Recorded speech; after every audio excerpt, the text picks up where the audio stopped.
So hi, രണ്ടുപേരും ആദ്യം ഒന്ന് പരിചയപ്പെടുത്തുമോ? ജോബിൻ, അനറ്റ്. ഓക്കെ. സോ നിങ്ങളുടെ വീട് പണി നടക്കുകയാണോ അല്ലെങ്കിൽ റിനോവേഷൻ ആണോ? നമ്മുടെ കൺസ്ട്രക്ഷൻ കമ്പനിയാണ്, നമ്മൾ താഴ്ത്ത കൺസ്ട്രക്ഷൻ. സോ നമ്മൾ ക്ലയന്റിനെ കൊണ്ട് വന്നതാണ് പർച്ചേസിന് വേണ്ടിയിട്ട്. സോ എങ്ങനെയുണ്ട് ഇവിടുത്തെ കളക്ഷനും? എക്സെൻഷ്യൽ കളക്ഷൻസ് ആണ് ആക്ച്വലി ഉള്ളത്. നമുക്ക് പിന്നെ ബാത്റൂംസ് എല്ലാം സെറ്റ് ചെയ്തുകൊണ്ട് തന്നെ ക്ലയൻസിനെ കൊണ്ടുവരുമ്പോൾ അവർക്കും ഒരു ഇംപ്രഷൻ ആണ്.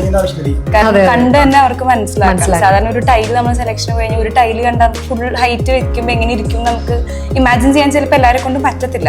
സോ അവർക്ക് ഫുൾ ആയിട്ട് ഇങ്ങനെ സെറ്റ് ചെയ്തിരിക്കുന്നതുകൊണ്ട് അവർക്ക് മനസ്സിലാക്കാൻ കുറച്ചുകൂടി നല്ലതാണ്. ലൈറ്റിംഗ് എല്ലാം വരുമ്പോൾ ഇങ്ങനെ ഇരിക്കും ഫിനിഷിംഗ് സ്റ്റേജിൽ നമുക്ക് മനസ്സിലാവും. ഓക്കെ. സോ നമ്മളൊരു കളർ പാലറ്റ് ഒക്കെ ചൂസ് ചെയ്യുന്ന സമയത്ത് ആ കളർ പാലറ്റിനനുസരിച്ചുള്ള നിങ്ങളെ മനസ്സിനിണങ്ങിയ ടൈൽസ് ഇവിടെ കിട്ടാറുണ്ടോ? കിട്ടാറുണ്ട്. എങ്ങനെയായിരുന്നു കസ്റ്റമർ റിലേഷൻ ഒക്കെ? നന്നായിരുന്നു. അത് തീർച്ചയായിട്ടും സെക്കൻഡ് വിസിറ്റ് ആകുമ്പോൾ നമുക്ക് ഉറപ്പിക്കാം അല്ലേ? അതെ, നമുക്ക് ഫസ്റ്റ് വിസിറ്റ് അത്രയും ഇൻട്രസ്റ്റ് ആയതുകൊണ്ടാണല്ലോ നമ്മൾ സെക്കൻഡ് ടൈമും വരുന്നത്. അതെ അതെ. അപ്പൊ എന്തായാലും തീർച്ചയായിട്ടും ഇനിയും നിങ്ങളെ പ്രതീക്ഷിക്കുകയാണ്. So thank you so much. Thank U.